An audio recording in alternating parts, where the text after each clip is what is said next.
아버지 건물은 내가 가져야 되는 게 맞지? 내가 장남이잖아, 장남.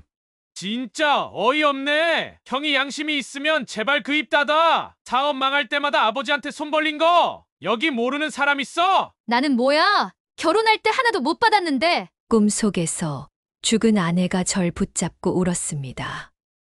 여보, 그 애들 지금 당신 걱정하는 거 아니에요. 정신 차려요. 유언장 절대 쓰지 마요. 전 그저 이상한 꿈이라 생각했죠. 그런데요.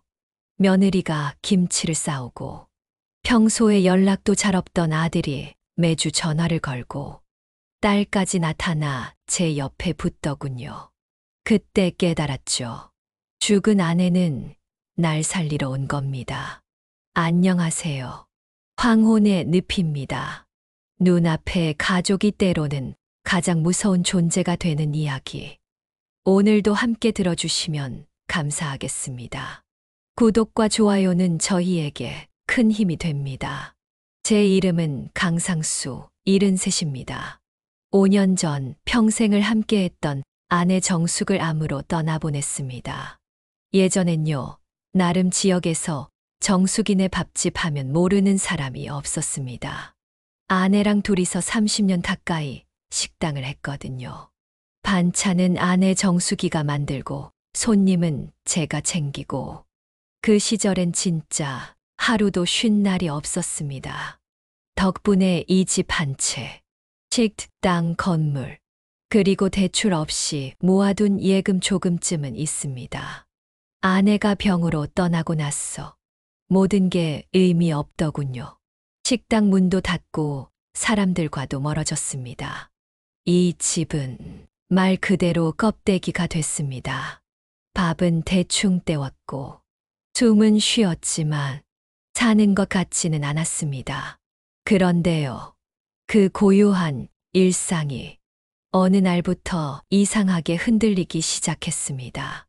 그 전까진 명절에도 연락 한 통 없던 아이들이 갑자기 돌아가며 제 집을 들락거리기 시작했습니다. 밥은 먹었냐? 약은 챙겨 먹었냐? 병원은 다녀왔냐? 하루가 멀다 하고 걱정이 쏟아졌죠. 거기까진 좋았습니다. 그런데요, 그 걱정이라는 게 어쩐지 지나칠 만큼 정성스러웠습니다. 먼저 찾아온 건 큰아들 진우였습니다. 손에 음식을 들고 와선 한숨을 푹 쉬며 제 앞에 앉더군요. 아버지, 이젠 혼자 사는 거 너무 위험해요. 아무도 모르게 쓰러지면 어쩌려고 그래요. 아버지 이렇게 혼자 계시는 거 생각하면 걱정이 돼서 제가 밤에 잠도 안 와요. 시훈엄마도 아버지 걱정 많이 하고요. 아, 그런데 아버지, 요즘은 유언장 같은 걸 미리 써두는 게 좋다던데요? 저도 뭐 그렇게까지 해야 되나 싶은데 그게 그렇다네요. 혹시 뭐 준비해둔 거 있으세요? 순간 저는 움찔했습니다. 그런 얘기를 갑자기 꺼내니 당황도 됐죠. 하지만 진우는 제 무릎을 주물러가며 눈을 마주쳤습니다. 아버지가 평생 쌓아오신 걸 우리가 분란 없이 지키려면 준비를 하시는 게 좋을 것 같기는 해요. 한번 생각해 보세요, 아버지. 저는 그게 걔 나름대로 어른이 된 모습이라 여겼습니다. 며칠 뒤엔 작은 아들 민수가 찾아왔습니다. 손엔 과일 바구니, 표정은 어딘가 모르게 화가 나 보였습니다. 아버지, 저 왔어요? 식사는 하셨어요? 형 다녀갔다면서요? 형이 언제부터 아버지한테 자주 왔다고? 아주 형수랑 온 동네방네 소문을 내고 다니더라고요. 아버지한테는 자기네들밖에 없다고요. 평소에 아버지 곁엔 늘 제가 있었고 형네는 정작 필요할 때는 오지도 않으면서 갑자기 왜 그러나 모르겠어요. 전 늘 근처에서 아버지 챙겼는데 제가 언제 생색내고 다녔나요? 아무튼 아버지한테는 이 둘째 아들밖에 없다는 거 아셔야 돼요, 안 그래요? 하며 특유의 너스레를 떨면서 이야기하는데 잘 들어보면 형을 깎아내리는 것 같기는 했지만 사실 틀린 말도 아니었습니다. 그러면서 민수는 아버지 요즘 상속 문제로 법정 가는 집 많다잖아요. 미리 준비하면 다툴 일도 없다고 하더라고요. 하며 큰아들 진수와 마찬가지로 유언장 이야기를 넌지시 꺼냈습니다. 그리고 막내딸 예진이 딸아이는 평소 연락도 잘 안 오던 애였는데 갑자기 울먹이며 찾아왔습니다. 아버지는 모르시겠지만 전 항상 죄송했어요. 제가 준비도 제대로 안 된 상태에서 그렇게 갑자기 임신해서 결혼하는 바람에 아버지 도움 받은 거 다 기억해요. 그리고 애들 키우느라 바쁘다고 아버지 보러도 자주 못 오고 아버지 생각하면 죄송하고 마음 아프고 그래요. 제 마음 알죠, 아빠? 그러더니 이런 말을 꺼내더군요. 근데요, 아버지. 이제 와서 하는 얘기지만 오빠들 결혼할 땐 집도 도와주시고 뭐도 해주셨잖아요. 전 그냥 혼수비만 받고 결혼했고요. 제가 그런 걸로 불만 있는 건 아니에요. 진짜예요. 저는 그것도 감사했어요. 그런데 다만 나중에 혹시라도 유산 정리하실 때 저도 오빠들이랑 똑같이 생각해 주시면 좋을 것 같아요. 그래야 분란도 없을 거고 저희가 잘 지낼 수 있을 것 같아요. 그 말에 저는 괜히 가슴이 찡했습니다. 얘도 속으론 그런 마음이 있었구나. 그걸 미처 몰랐네. 그리고 가장 낯설었던 인물은 며느리 은지였습니다. 명절에도 코빼기도 안 비치던 아이가 어느 날부턴가 김치며 나물이며 손수한 것들을 들고 오기 시작했습니다. 아버님 이거 고양식이에요. 이제 어머님 안 계시니까 이런 거 잘 못 드시잖아요. 상냥한 말투에 무표정한 눈. 그 이질감이 묘하게 껄끄러웠지만 그래도 반찬을 받아들었습니다. 며칠 후 며느리는 또 왔습니다. 이번엔 된장국에 반건조 생선, 직접 담갔다는 장까지 곁들였더군요. 그러더니 웃으며 말했습니다. 아버님, 요즘 뉴스 보시면 아시죠? 상속 문제로 가족끼리 법정 가는 일이 얼마나 많은지. 괜히 늦게 정리하셨다가 자식들 사이에 오해 생기면 그거 어르신들 마음만 상한다니까요. 물론 저희는 그럴 일 없겠지만 유언장 같은 거 미리 쓰는 게 현명한 거라고 하더라고요. 그냥 우리는 가족이니까 제가 괜히 걱정이 돼서 그래요. 아버님, 오해는 하지 마세요. 그녀는 말끝마다 가족이니까 걱정돼서 그러는 거라는 말을 붙였습니다. 저는 그 말 하나하나를 그저 내가 아직 사랑받고 있구나 하는 마음으로 받아들였습니다. 그래서 저는 아이들 말대로 유언장을 적어 놓기로 했습니다. 자식들 사이가 나빠지는 건 죽어도 보기 싫었으니까요. 제가 미리 준비하면 그런 꼴은 막을 수 있겠지 싶었습니다. 그래, 나도 이제 준비할 나이가 됐지. 애들 말이 다 맞아. 미리 준비해둬서 나쁠 건 없으니까. 그렇게 생각하고 잠이 들었습니다. 그런데 그날 밤 아내가 꿈에 나왔습니다. 희뿌연 안개 사이로 흰 저고리에 가만히 서 있는 아내의 정수기가 보였습니다. 그녀는 아무 말 없이 저를 바라보다가 눈시울이 붉어지더니 손을 꼭 잡았습니다. 여보, 그 애들 지금 당신 걱정하는 거 아니에요. 정신 차려요. 사랑받고 있다는 착각. 지금 깨지 않으면 당신만 무너져요. 유언장 절대 쓰지 마요. 그거 쓰는 순간 당신은 당신 인생을 그 애들 손에 넘기는 거예요. 그녀의 손은 따뜻했지만 말은 차가웠습니다. 저는 눈을 동그랗게 뜬 채 아무 말도 하지 못했죠. 그녀는 울고 있었습니다. 평생을 곁에서 저를 믿어준 사람이 죽어서까지 저를 지키려 하고 있었습니다.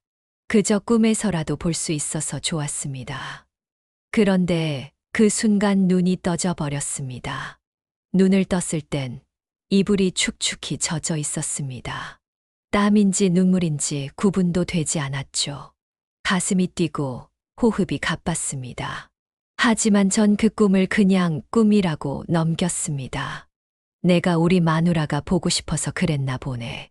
아니면 내가 요즘 너무 예민했나. 그렇게 생각한 게 제 인생의 마지막 착각이었습니다.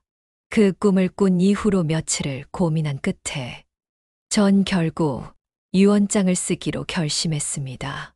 아내 정숙의 말이 자꾸 떠오르긴 했지만 그래도 내 자식들인데 내가 분란 없이 정리해 두는 게 부모로서 마지막 역할 아닐까 하는 마음으로 근처 변호사 사무실에도 예약을 잡았습니다. 아이들 모두에게는 곧 유산 정리를 하겠다고 문자를 보냈습니다. 그날은 자식들 셋 다 집에 오기로 되어 있었습니다. 그리고 자식들이 오기 전 저는 바깥에 있던 화분에 물을 주러 뒷마당에 나가 있었습니다. 그때였습니다. 자식들은 예정보다 1시간이나 먼저 도착했더군요. 아마 마음이 급했던 모양입니다. 하지만 다들 집에 들어오지 않았고 담장 밖에 서서 서로 이야기를 하고 있었습니다. 처음엔 그냥 평범한 대화인 줄 알았습니다. 그런데 그 말투가, 그 내용이 점점 이상해졌습니다. 큰아들 진우가 말했습니다. 아버지 건물은 내가 가져야 되는 거 아냐? 장남이잖아. 장남. 다 똑같이 나누는 건 그건 아니지. 우리나라 정서가 어디 그래? 큰아들이 큰 거 물려받고 제사 지내는 거지. 나 솔직히 그 건물 수리도 내가 몇 번이나 맡아서 했어. 아버지 안 계시면 그 건물 내가 관리해야 되는 게 맞잖아. 그런데 이걸 나 말고 다른 사람이 가져가겠다고? 말이 돼? 작은 아들 민수는 코웃음을 쳤습니다. 진짜 어이없네. 형이 양심이 있으면 제발 그 입 닫아. 사업 망할 때마다 아버지한테 손 벌린 거 여기 모르는 사람 있어? 몇 번을 꼬다 썼냐? 그리고 갚기는 했어? 그때 받은 돈 지금 환산하면 억 단위야. 나는 내 힘으로 돈 벌어서 사는데 형은 맨날 아버지 돈으로 메꾸고 살면서 이제 와서 건물을 달라고? 민수는 소리까지 높이며 이야기했습니다. 형이 가져가면 그건 도둑질이랑 마찬가지야. 공평해야지. 어릴 때부터 형만 편애받았잖아. 아니야? 딸 예진이는 울분에 찬 목소리로 이야기했습니다. 둘 다 진짜 웃기고 있네. 오빠들 결혼할 때 받은 집값이 얼만 줄 알아? 아버지가 오빠들 결혼할 때 누구는 전세금 마련해주고 누구는 집 사주고 난 어땠는데? 혼전임신해서 결혼한다고 했더니 체면이 어쩌네. 집안 망신이네 하면서 혼수비 겨우 조금 주셨어. 그 소리 들으면서 겨우겨우 결혼한 거야. 아버지한텐 죄송한 말이지만 난 진짜 오빠들 받았던 거 10분의 1도 못 받았어. 근데 지금도 또 오빠들 목 챙겨줘야 된다고? 말이 되는 소리를 해. 요새는 딸도 똑같이 받아야 한다고. 예진이의 목소리는 점점 커졌습니다. 그때 며느리 은지가 가만히 듣고 있다가 비죽 웃으며 치고 나왔습니다. 아가씨, 이제 와서 그 얘기를 왜 꺼내요? 딸은 시집 가면 끝이에요. 그쪽 시댁에 얘기하셔야지. 왜 여기에 끼려고 해요? 결혼할 때 뭐라도 챙겨받았으면 됐잖아요. 아가씨는 그냥 받은 만큼 감사하고 조용히 계시면 돼요. 그리고 솔직히 말해서 건물이랑 이 집도 이제 곧 정리해야 된다고 생각해요. 아버님 연세도 있으신데 혼자 여기 계시는 것도 위험하고 우리가 나서서 슬슬 정리해야죠. 제가 지금 요양원도 준비하고 있어요. 진우는 그 말에 고개를 끄덕이며 거들었습니다. 그래.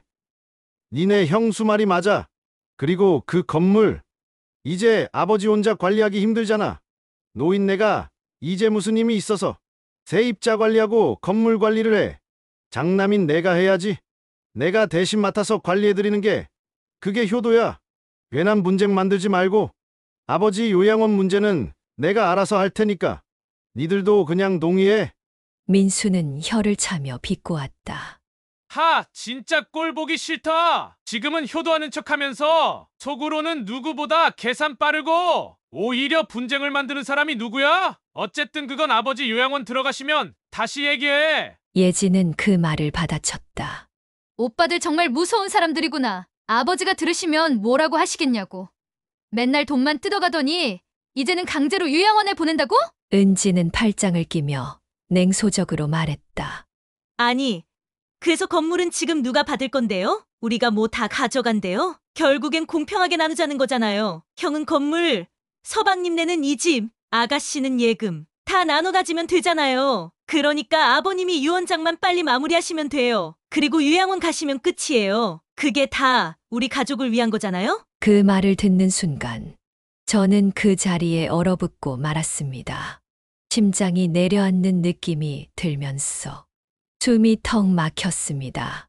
자식들이, 제가 키운 자식들이, 제가 주려고 했던 그 재산을 두고 벌써부터 쌈박질을 하고 있었습니다.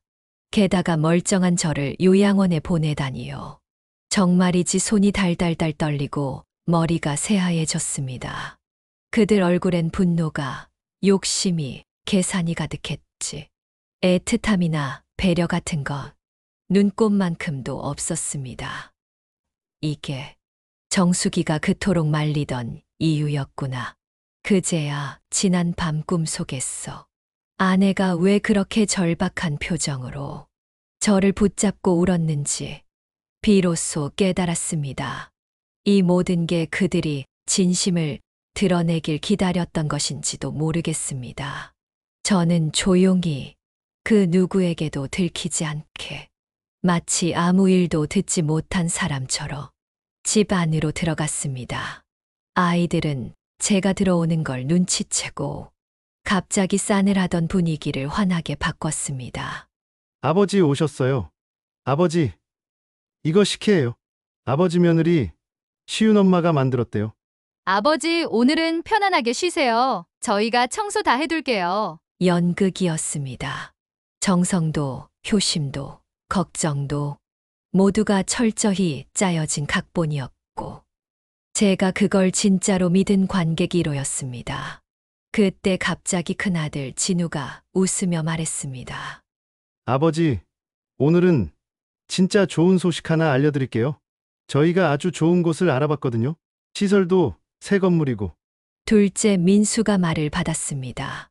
저희는 아버지 혼자 계시는 게 걱정돼서요. 저희끼리 상의해서 요양원 한 군데 정했어요. 걱정하지 마세요. 자주 찾아뵐 거예요. 지금보다 오히려 더 자주요. 그 말에 저는 의아했습니다. 그런데 며느리 은지가 말을 이었습니다.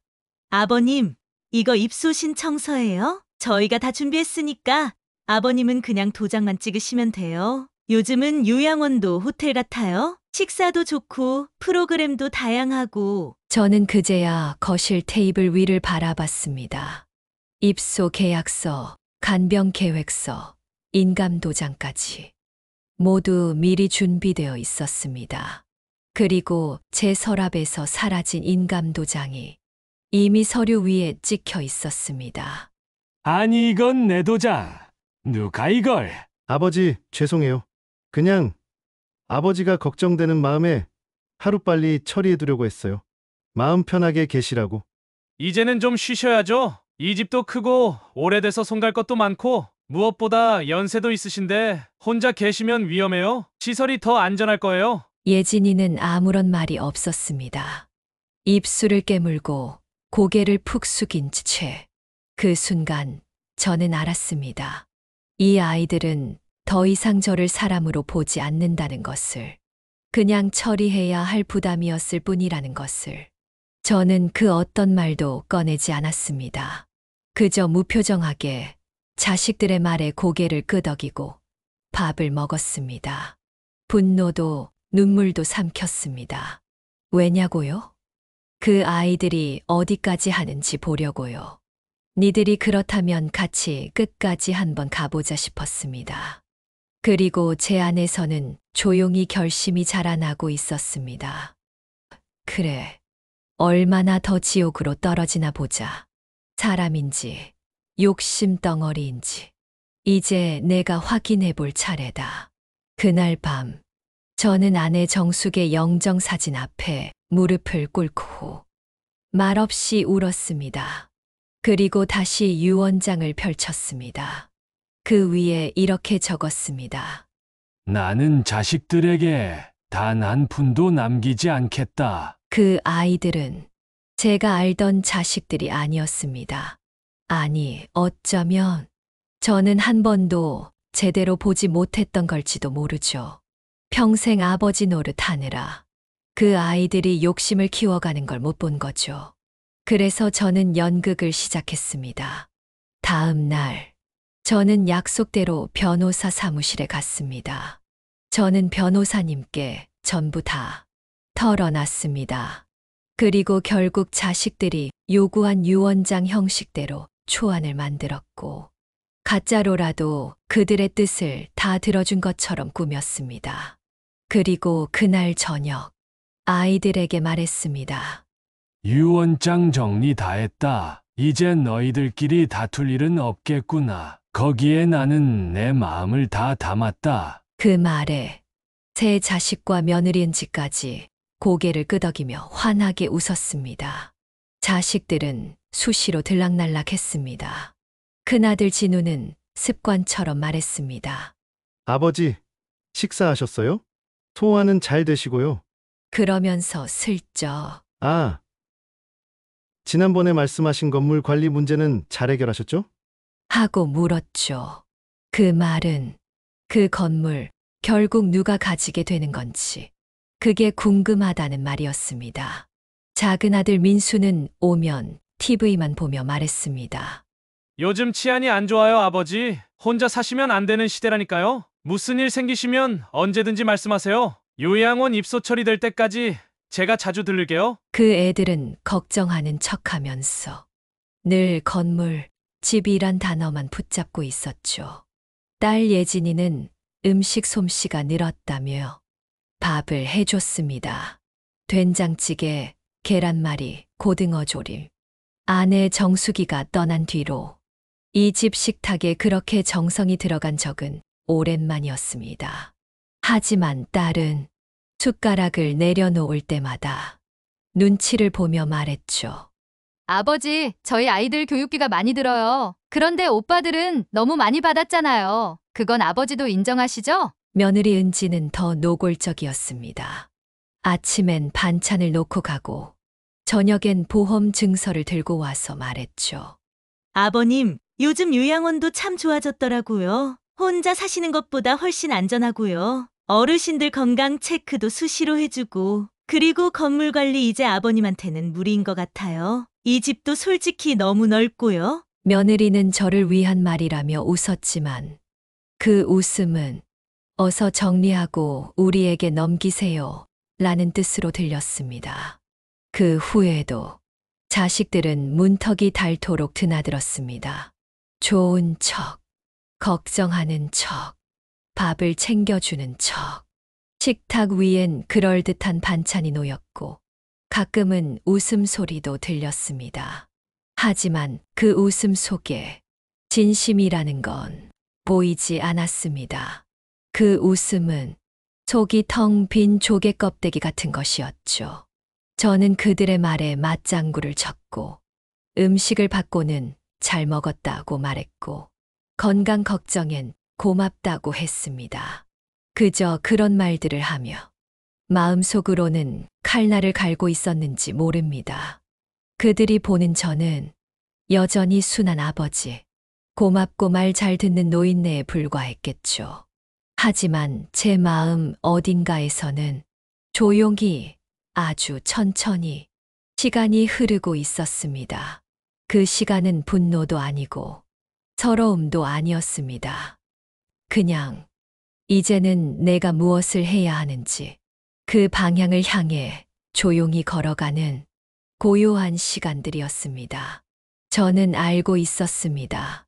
이제는 연극이 끝나야 할 때라는 거요. 그리고 그 마지막 장면은 제가 직접 써야 한다는 걸 말이죠. 저는 자식들이 하는 그 모든 걸 그 어떤 반응도 없이 받아들였습니다. 여보, 이 아이들 정말 끝이 없구나. 내가 당신을 그렇게 지켜주지 못했듯. 이제는 나라도 나를 지켜야겠어. 저는 웃고 있었지만 제 마음속에선 이미 모든 유산의 최종 목적지가 정해지고 있었습니다. 그리고 어느 날 저는 모든 서류를 정리했습니다. 건물 등기, 집문서, 예금 통장까지. 그리고 혼자 조용히 제가 가장 좋아했던 아내와의 추억이 담긴 고아원을 찾아갔습니다.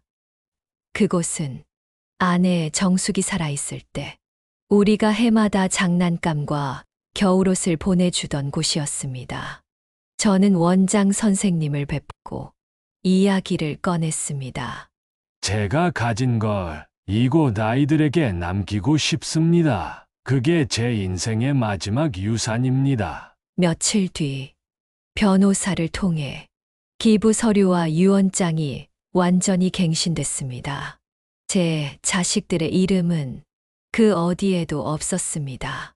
그리고 아이들이 또 모인 어느 날, 저는 조용히 차를 내어주며 말했습니다. 그래, 오늘도 다들 와줘서 고맙다. 이젠 나도 마음이 편하다. 그 말에 큰아들 진우가 물었습니다. 아버지, 유언장 최종 사인은 하셨어요? 저는 미소를 지으며 말했습니다. 응, 사인도 했고, 이미 모든 절차는 끝났단다. 작은 아들 민수는 안도하는 것 같았고, 딸 예지는 제 손을 살포시 잡았습니다. 며느리 은지는 챙겨온 반찬을 꺼내기 시작했습니다. 저는 그 모습을 하나하나 눈에 담았습니다. 그리고 마음속으로 속삭였습니다. 이제 연극은 끝났다. 며칠 후 변호사 사무실에 도착한 자식들. 그들은 자신들의 이름이 사라진 유언장을 보고 얼굴이 하얗게 질렸습니다. 아버지, 이게 뭐예요? 우리 몫은 어디 있어요? 고아원, 기부. 아버지, 이게 무슨 소리예요? 이런 말 없으셨잖아요. 아버지가 우리한테 어떻게 이럴 수가 있어요? 우린 자식인데. 그때 변호사가 조용히 봉투 하나를 꺼내 그들에게 읽어 주었습니다. 나는 내 생을 다해 일했고, 사랑했고, 믿었다. 하지만 그 믿음이 욕심에게 무너지는 걸 나는 마지막 순간에야 깨달았다. 자식이라는 이름이 사랑이 아닌 계산으로 남는 세상이라면 나는 그 사랑을 진짜로 아는 아이들에게 주고 싶다. 통쾌했습니다. 자식들은 제정신이 아닌 듯 보였습니다. 아버지, 이게 말이 돼요? 진우는 소리를 질렀습니다. 우리가 여기까지 어떻게 왔는데요? 아버지, 이건 배신이에요, 배신. 우릴 기만한 거라고요. 작은 아들 민수는 의자를 걷어차며 욕설을 뱉었습니다. 도대체 왜요? 왜 그딴 고아원 애들한테 다 줘요? 우린 아버지 자식이에요. 피를 나눈 가족이라고요. 아버지, 설마 우리 자식들보다 남의 집 애들이 더 소중한 거예요? 고작 유산 좀 바라봤다고 이렇게 내치세요? 그게 아버지가 할 짓이에요? 막내딸 예지는 울부짖으며 물었습니다. 아버지 정말 너무하신 거 아니에요? 오빠들은 여태까지 아버지 돈 갖다 쓰고 일망치고도 다 받았잖아요. 전 결혼할 때도 큰 도움도 못 받고 지금까지 조용조용 살아왔는데 결국 이렇게 차별하세요? 고아원 아이들은 챙기시면서 진짜 딸인전 왜 내치세요? 그리고 며느리 은지는 싸늘하게 웃으며 말했습니다. 결국 고아원 애들이 더 중요하셨다는 거네요. 좋아요. 이젠 병원도, 약도, 반찬도 필요 없으시겠네요. 두고 보자고요. 그 아이들이 어떻게 아버님 곁을 지킬지. 저는 그 말을 들으며 조용히 웃었습니다. 이성은 이미 그들의 눈을 떠났고 욕심이 그 자리를 대신하고 있었죠. 그들의 분노와 폭언, 억지와 눈물, 그 모든 게 제 선택이 옳았다는 확실한 증거였습니다. 그날 이후 저는 그 어떤 후회도 미련도 남기지 않았습니다.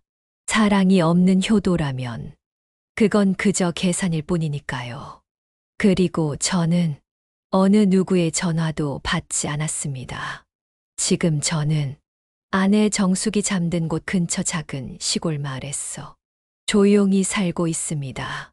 비록 제 곁에 가족은 없지만 마음만큼은 처음으로 조용합니다. 아침이면 아내와 함께 가던 들판을 천천히 걷습니다.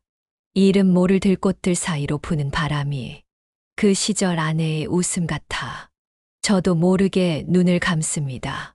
밤이면 마당에 돗자리를 펴고 하늘의 별을 세며 혼잣말을 하곤 합니다. 여보, 잘 있지?